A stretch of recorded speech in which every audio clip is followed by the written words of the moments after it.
Greetings, Falcons, and thanks for tuning in. This fall, Career Services is hosting a weekly video podcast, bringing to life a variety of relevant career topics.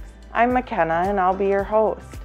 I love all things UWRF and have been fortunate to work on campus for 15 years, helping students to find their career fit.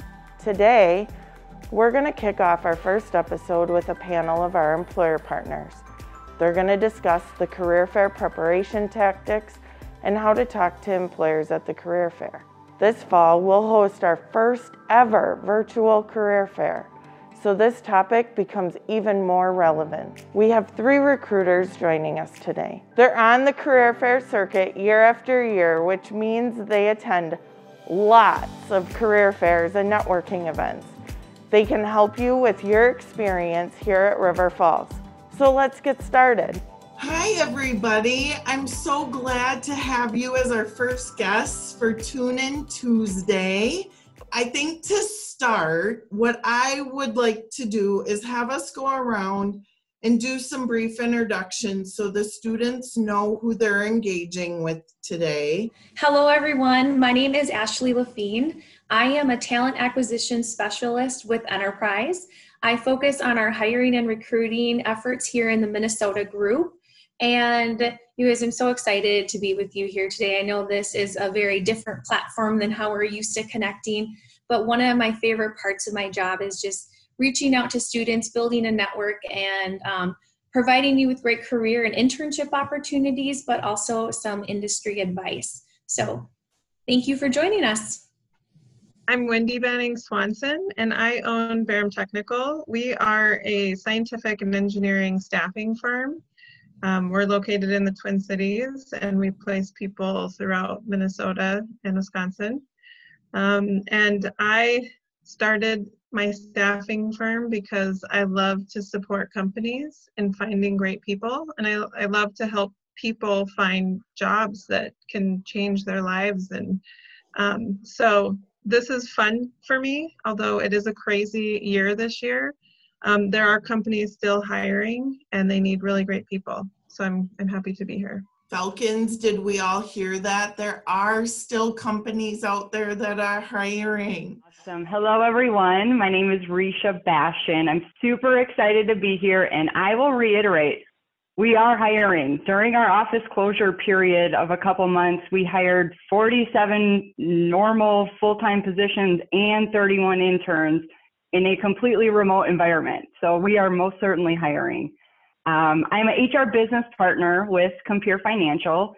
So I do anything from recruitment all the way through the full employee life cycle through termination, whatever that may be. My favorite thing about my job is really just helping people find their true career, their love, their passion, their dream job. Whether that be through first starting through an internship up to their final career path or whatever that may be, just helping people find that right fit is really where my passion lies. So really excited to be here. I should mention Compere Financial is the 3rd largest farm credit organization throughout the nation. We provide loans, leases, crop insurance services throughout agriculture in rural America. So thanks for having us. Falcons, these are some of our strongest employer partners. These are faces that come to our career fairs, our networking events, different employer panels that we host throughout the year. So we're lucky to really have these 3, and they know what they're talking about. And as you can tell, they just have this genuine interest in helping. So let's dig into our topic today, which is preparing for the virtual career fair. So all of us have been required to pivot in a number of ways in the last 5 months. And one of the pivots Career Services is making this year is pivoting our career fair to a virtual setting. And so we'll be using Handshake. All three of these employers are registered, and so you will have an opportunity to engage with them on October 7th. But let's dig in, if we can, and start talking about what this might look like, how students will have an opportunity to engage, and how they should come prepared for the event. So Raisha, I want to throw the first question your direction. From an employer perspective, what are your expectations of a virtual career fair? Sure, McKenna. I will just start by saying that UWRF is not alone. All of the career fairs that we're attending this year are 100% virtual. It's not just you. The other thing I will say is that you're not alone in this new experience. So I personally haven't attended a virtual career fair myself. This will be my first experience and my first go at this too.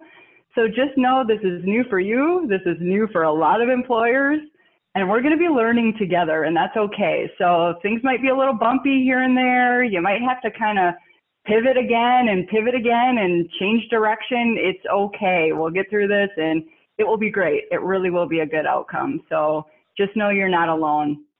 I would really just recommend, as you think about virtual career fairs, prepare as if it really is a normal in-person career fair, because there are a lot of overlaps. So make sure that you are still doing the appropriate preparation, do your homework, know the employers, understand the companies, understand the open positions and where your interests lie.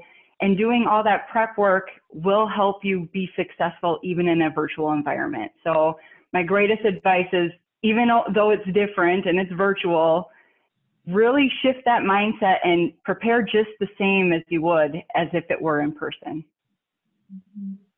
One of the things I'm most excited about is that the students won't have lines.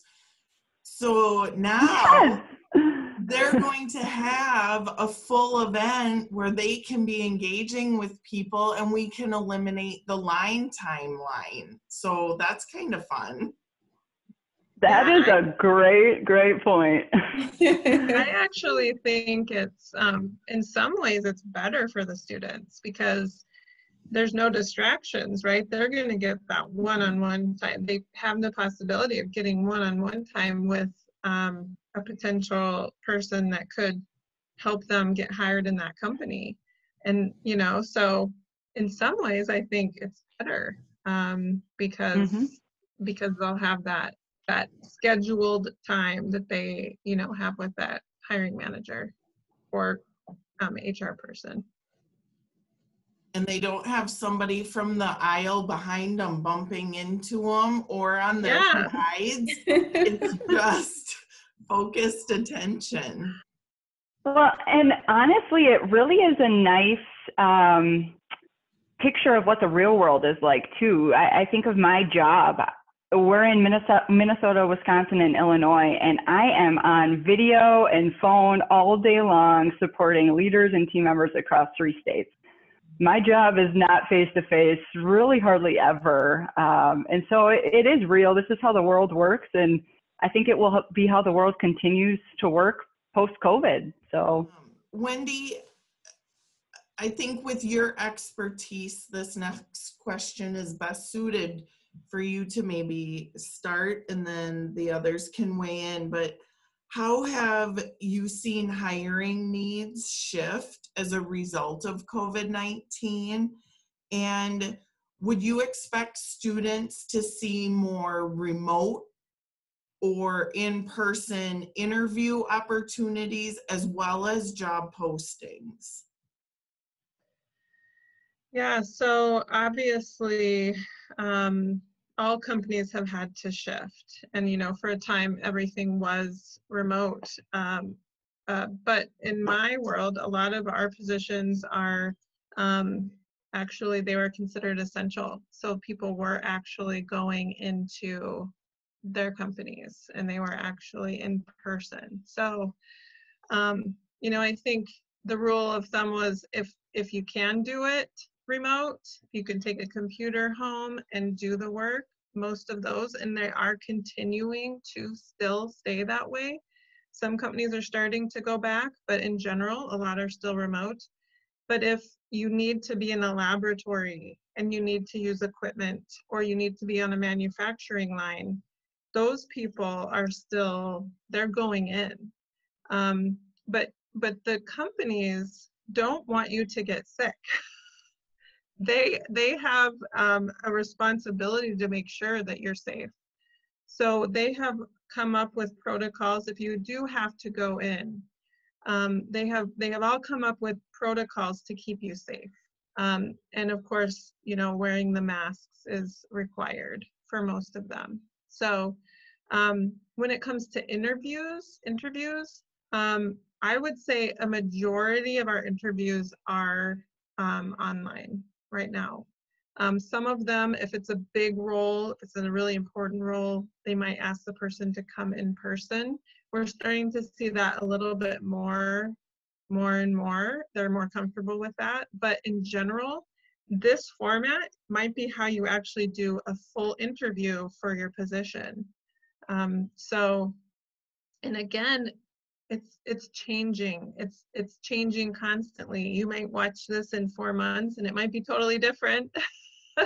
but I think from now till the future that we know, it's going to be this way. So this is a good format to practice. Sure. Yeah, I'll piggyback off that because that's kind of what I was going to say. So typically, you guys, when we talk about like networking at career fairs or having those kinds of skills to go up to an employer and talk to them and everything, it doesn't come naturally. You have to practice.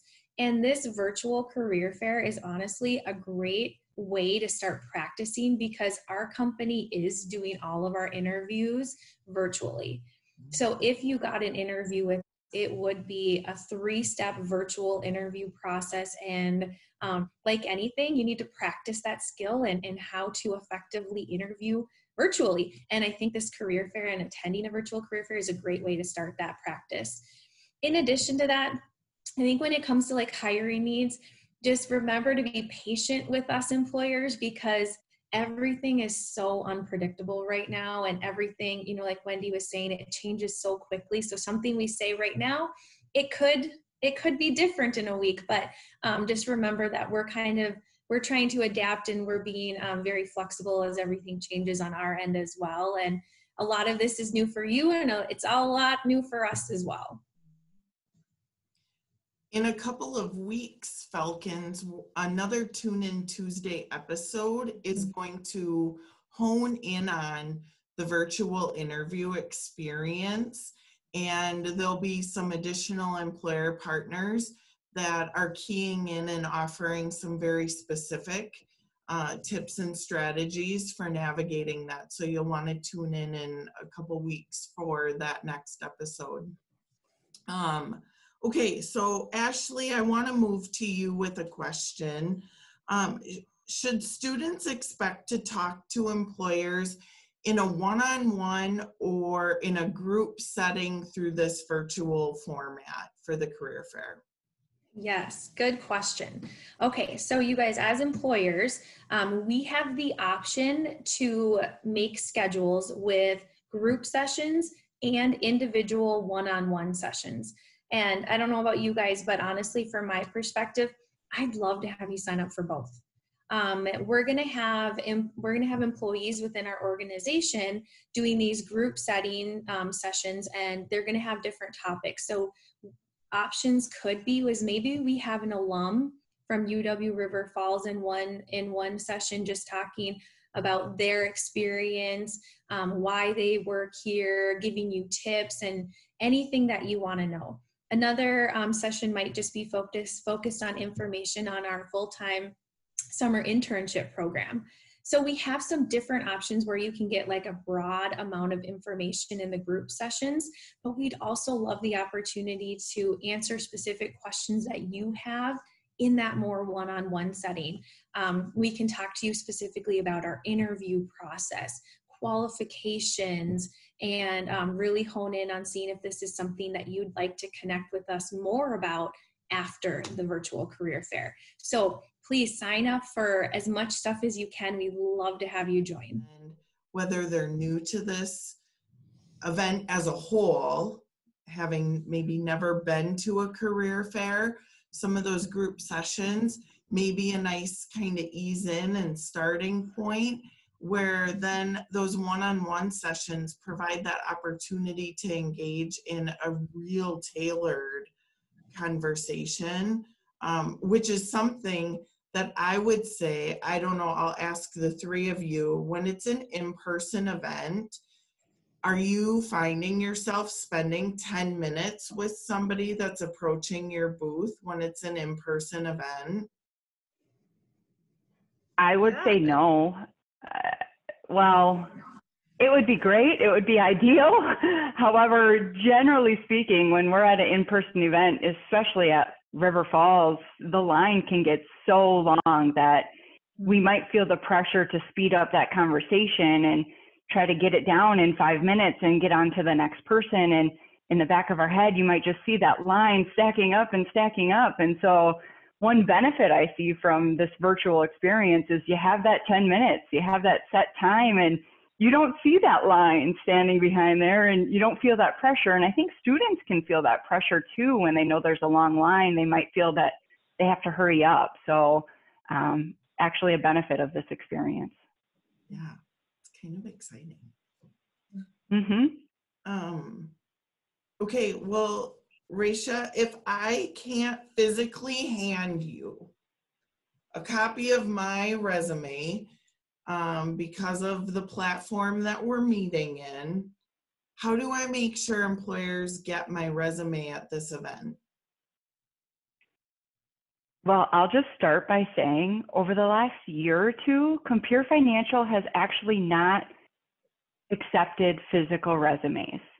We felt like if we were taking that physical resume and putting it in a stack, students felt like that was their way to apply. We'll certainly review it while we're talking, but we wanted to make sure that students were going out to Handshake, getting their information out on Handshake and keeping that updated, and applying on our website, because that's how we manage our candidates. So this actually isn't new to our organization specifically, because we felt like it was more successful doing it that way even before this situation. So a couple of things you'll want to make sure you're doing. I already said it once, but definitely keep your resume updated in Handshake. Employers will have access to your resume from there. And so it is key to have that updated out there. And I would really treat Handshake much like your LinkedIn profile. Make sure all the information on your profile is updated, that you have the appropriate contact information out there, because if you don't, an employer might not be able to contact you appropriately. So Handshake is certainly key through this process. Another item you could do if you're in a session with an employer, whether that be a group or one-on-one session, you could ask that employer for their contact information, so you could email them your resume as a follow-up. And so it might just be through the chat, or if you're able to actually talk and connect with that employer, you could request their contact information and go from there too. In addition, I would just say, I already mentioned this, but as an employer, we do also ask that students apply on our website. You might hear that from certain employers, so just make sure you're catching that, because if they do ask that you apply on your website, that might be one way to be considered too, getting your resume uploaded on the website. So that's all I have there. You bring up an interesting point with that, because that's always one of the, I would say, common pieces of feedback that we might hear with students we're meeting with after the event. That, gosh, I just kept hearing, go to our website, and in their mind, that physical handing over of the resume yields some level of satisfaction and provides them with that sense like, okay, great, it's in their hands.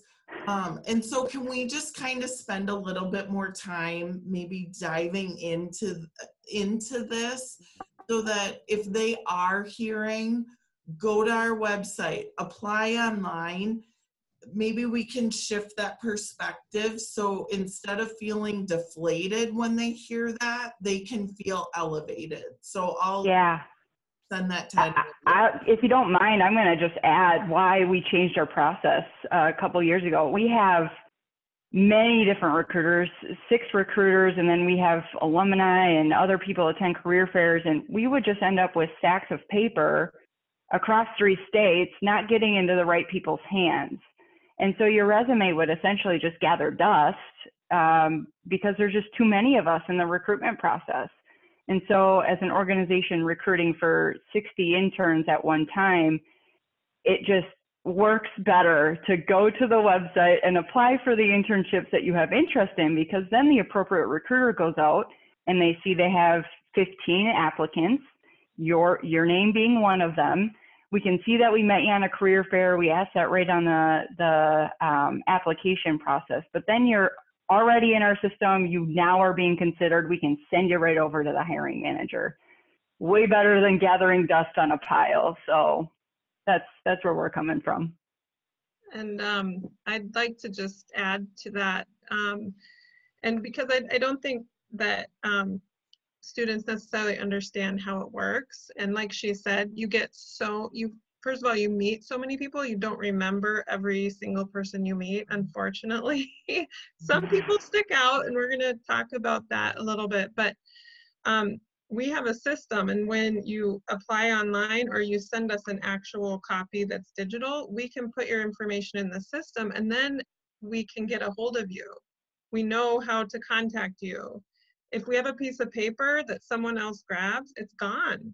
So we want to be able to capture that information. So for us, in the future, if a position comes up in a year or 2 years, we still have your contact information and all of your information that we need to get in touch with you. So that's why the digital way of doing it in this world that we're in now, especially, just works better. So. And you guys, you know what I'm thinking in all of this too is what a great follow-up for you. So you meet us at this virtual event and you then go apply online, which means you upload your resume. Now you're officially able to be considered for the position. And then you can shoot us an email and say, hey, it was great talking to you today. I already filled out the application and uploaded my resume. I'm going to say, whoa, that's awesome. What great follow-up. You're going to be the first I look for when I go to that pool of candidates. So now I have everything I need, and we can actually start the process instead of, again, losing your resume in a huge stack of papers. Okay, Falcons, you heard it here first. Let's execute this awesome advice. Okay, so now another common question, and I would like to say that River Falls has maybe been a little bit of a leader in this in the past. We were one of the first schools to adopt a dress code for our career fair. And so our students are just conditioned to know that our expectations are that they're coming in business casual, business professional. Now that we're in a virtual environment, is there any change from an employer's perspective around dress? I think when you're in college, you don't quite totally understand how important the first impression is.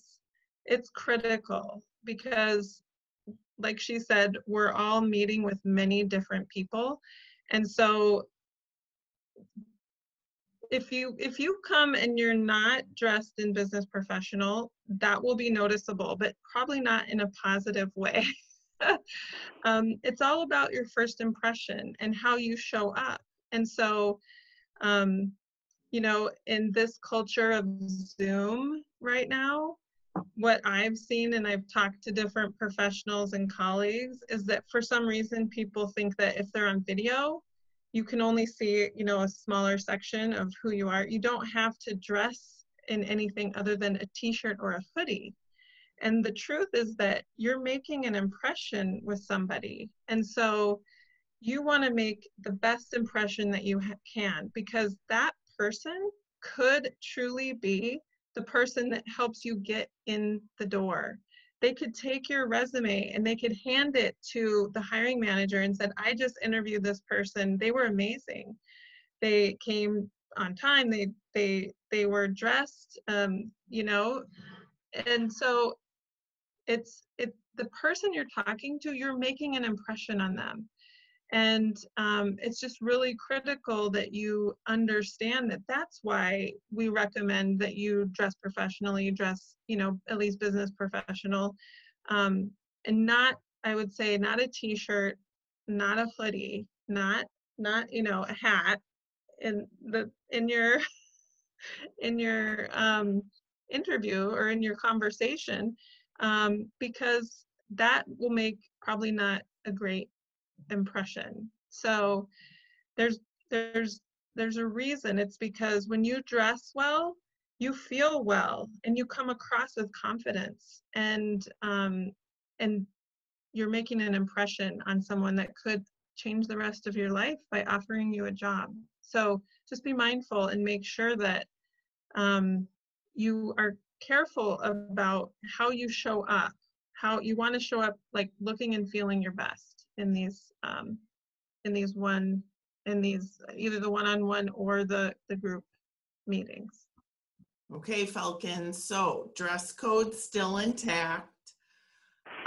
Let's pivot away from dress and let's talk about backgrounds too. I wouldn't do it in a coffee shop where there's a lot of background noise. I think that can be distracting and sometimes you can't hear. And you'd have to be in a mask. Right. Mm-hmm. Yep.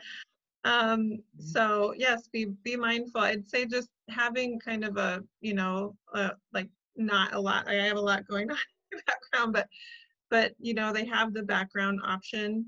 I don't think that hurts.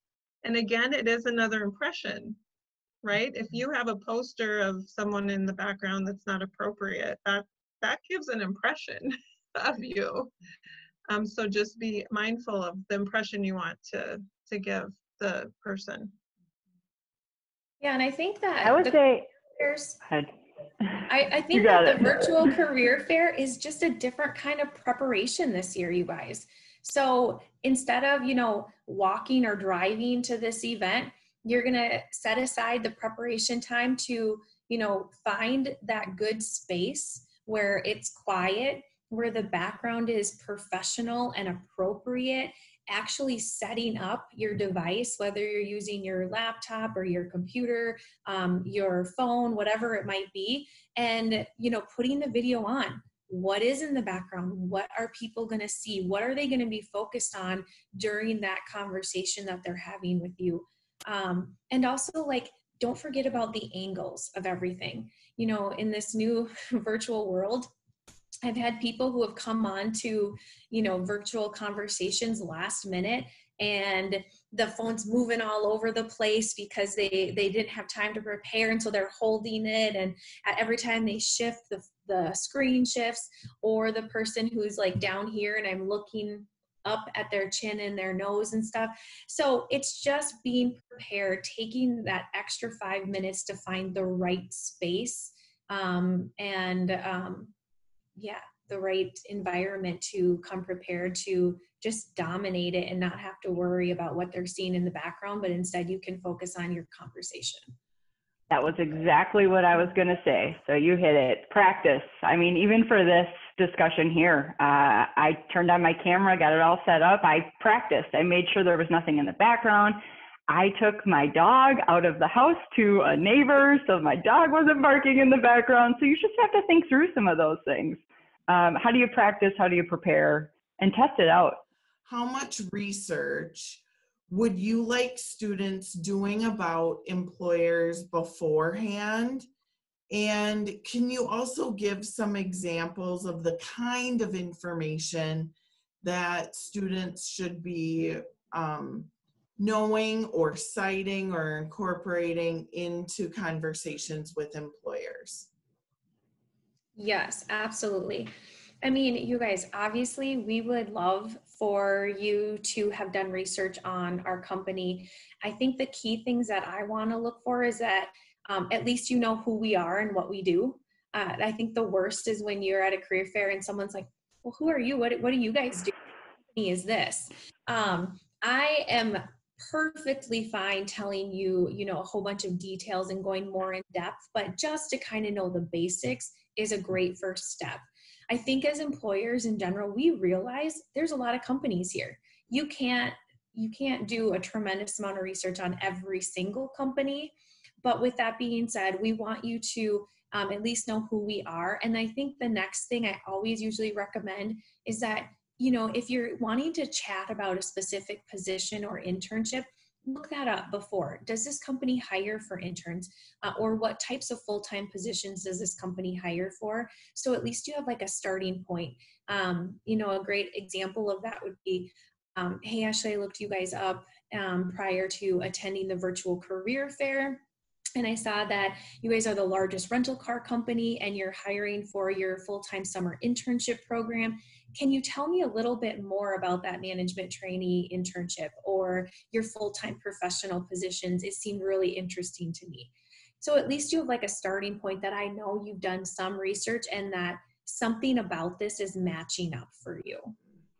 Raisha, how beneficial would you say the career fair is for a first or second year student?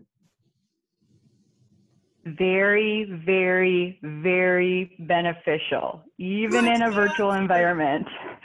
Should I say it again? Very, very, very, very beneficial.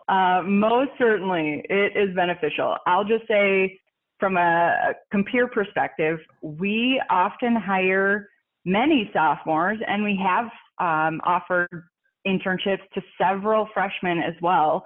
And even if you don't find an internship during that experience, you're able to network and build connections and learn about companies and practice so that next year when you come back, you know what you're doing. So it is so extremely important, you guys. I'll give myself as an example. I started at this organization that I'm still at today, Compere, the Farm Credit System, as a sophomore, as a human resources intern. And 10 years later, here I am, still here and still loving what I do, and so glad that I found my dream organization at a career fair 10 years ago as a sophomore. So most certainly it is important. You won't regret it. You will gain experience at the very least. So I definitely recommend it. Even for those students that are undecided or just exploring different career opportunities or even majors, it's gonna bring you insight to different options out there that you might not even know exist. So highly recommend it for everyone. I'll piggyback off that as well, you guys, because I agree 100%. Like, there is no reason as a freshman or sophomore that you will not walk away from attending this event feeling like you took away something from it. So most of my positions are going to be for that junior level. However, I can't tell you how many times I have met someone as a freshman and a sophomore, and they stop by my career fair booth or build that connection through LinkedIn, whatever it might be. And then finally, when they do qualify, they come up and they're like, Ashley, I'm a junior this year. Where do I apply for that internship? We already have the connection. We already have the relationship. All of that's already built. And so you kind of can push that aside. You're almost one step ahead of the game. And in addition to that, you guys might be super surprised about part-time job opportunities that you come across while you're in school, even if it's not an official internship. Or for undecided majors, you can, if you find a position that you're interested in, ask that employer, what kind of majors do you hire? If I'm interested in this type of position, what kind of degree should I get? What should I study in school? And it'll help lead you down that path as well. So, like anything, you're going to get what you put into it. You can go to visit one virtual group thing and walk away and be like, well, that was a waste of time. Or you can participate, take those extra steps, visit as many employers as you possibly can, ask some of the questions, honestly, we're just really excited to meet with you and network with you and tell you more about the companies that we work for. And we'd love to help you find out if this is a great opportunity for you, or to help guide you down whatever path it is that you're looking to end up at. I'm so excited. And Falcons, I did not pay them to say that. That is straight up genuine feedback from the two of them. And so first year, second year students, you're coming, there's value. And then it's like riding a bike. The more you do it, the better you get at it. And so to come in your first or second year is awesome, because then later on, you're even more confident. So I love the advice you two gave. Thank you. Wendy, this is super important. This is where it all begins. It's all about the conversation starters. And I think this would probably be, dress would be the number one question we get. Conversation starters, hands down, number two.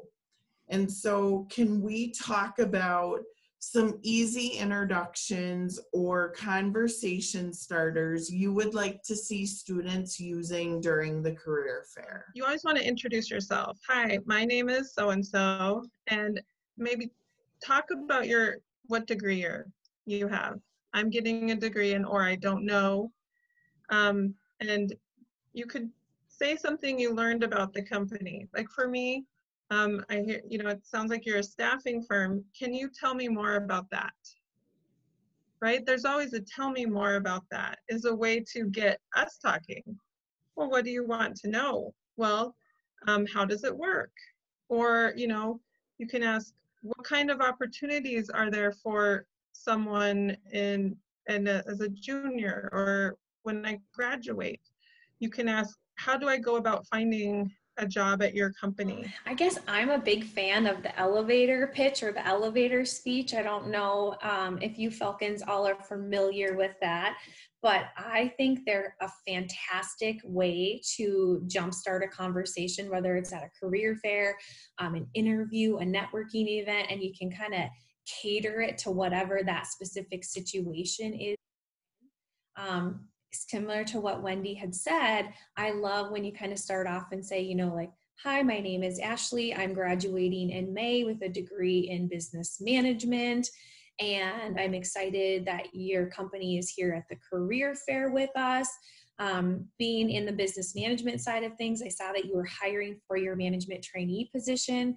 With some of my previous work experience and my education, I think that would be a great fit and might meet the qualifications for that. Can you tell me a little bit more about that opportunity? And like Wendy said, I love when you end it with a question, because from the employer side, that makes me know that, okay, your intro's over. It's a smooth transition into ensuring that it's very conversational now. So I think you guys, I can't highlight enough my passion and love of elevator pitches and speeches, because they don't even end. At the beginning of this whole Tune In Tuesday event, we all kind of did like a mini elevator pitch for you about who we are. So learning and growing that skill doesn't end just for career fairs. It kind of continues forever. Absolutely. When I'm listening to this advice, one of the benefits that I'm really feeling from a virtual experience with this event is students being able to potentially have even more notes in front of them that they wouldn't be able to have in an in-person event. And so for those individuals that are pre-scheduling those one-on-one times in particular, they would be able to maybe even have a couple of these items written out to take some of that stress off as the conversation is starting. How do we feel about that? I actually think that is a major benefit to being virtual, just like you said. I think notes are going to be able to benefit you, and I guarantee all three of us on this call today have notes that you can't see, but that's just an example. We are four, sorry. All four of us today on this call have notes, and we are fully prepared, and we're using those notes, and it's a seamless experience for you. But yeah, we certainly prepared, and that really helps us bring forward our best pieces of advice to you. And same for our virtual career fair. That will help you bring your best foot forward to be able to have some of that notes written down in front of you on the screen or wherever it is. So certainly use that to your advantage, as you should. So Ashley, what makes somebody stand out at the career fair as a whole? Oh my goodness, I think it really is a recap of kind of all the things we've highlighted. It is doing your preparation, making sure you're in the right space. It is doing your research on the company. It's dressing right from here up.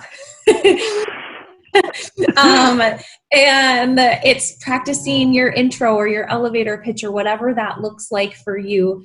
And you guys, I guess I just kind of been recapping some of the highlights that we've said here today, but it really is about that preparation and trying to be as well spoken as you can in this event. And also just remembering to kind of shake the nerves off, because we haven't done this. Remember, we're new as well. And we just want to be our real and authentic self to you and tell you about our organizations. And we hope to see that in return as well. One last question.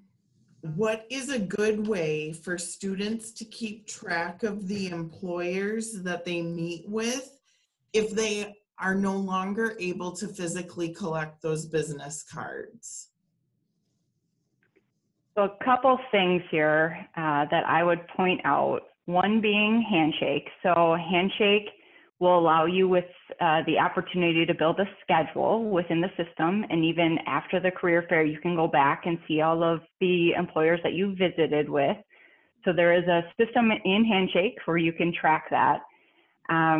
I would most certainly recommend you connect with the employers on LinkedIn. That might be another way where you can stay connected and track some of those employers that you met with. LinkedIn is a great professional site, so make sure that's updated and make sure you're making those connections through LinkedIn as well. And one last thing I thought of, I tried to put myself in your shoes prior to attending a career fair and what I might do to track. And I think it's really twofold. It'll help you track and prepare for the career fair. I'm a spreadsheet person, so I personally probably would start a spreadsheet and I'd list out all the different companies that I want to visit with. I'd probably list out some of my research right within that spreadsheet. What do they do? What's their products and services? What are my questions for that employer? What open positions do they have that I'm interested in? And then after you attend those sessions with the employer, you could still use that spreadsheet. So what is their contact information? What are my next steps? Where do I apply from here? And even a last check, I have applied, and you can check the box to say that you did it. So I think a working spreadsheet in this environment would be an excellent resource for students. Now I'm getting so excited where now I'm just like, okay, we could even build on with different worksheets. So one could be the career fair, one could be online applications. I think the spreadsheet idea is a long-term sustainable piece of advice that can carry individuals through their entire job search, and it doesn't have to just stop at the virtual career fair. So great. Most definitely. I would just add that if you do get an email address, send an email with your resume and with just a little note, because it's in our inbox. It's right there. You know, and so, and it's just memorable because not a lot of people do it. They didn't before with business cards, but the ones that do, you're always like, oh, they get it. They understand that you need to connect. And having that in our hands is just another step towards getting an interview. The more times an employer sees or hears a name, the more memorable it becomes. So Right. to be able to have a LinkedIn touch point after the event, to then see that name again in the inbox, to now see that name again in the online application system. I'm getting excited just thinking about this. So much good advice. So I'm feeling like we have covered such wonderful ground today, and I appreciate the time and the care that each of you have taken to help our students at River Falls prepare for their first ever virtual career fair, and as they navigate this new kind of virtual environment in the recruiting process. So thank you everyone for your time today. It's been so much fun. Bye. Bye. Goodbye. Good luck, everyone.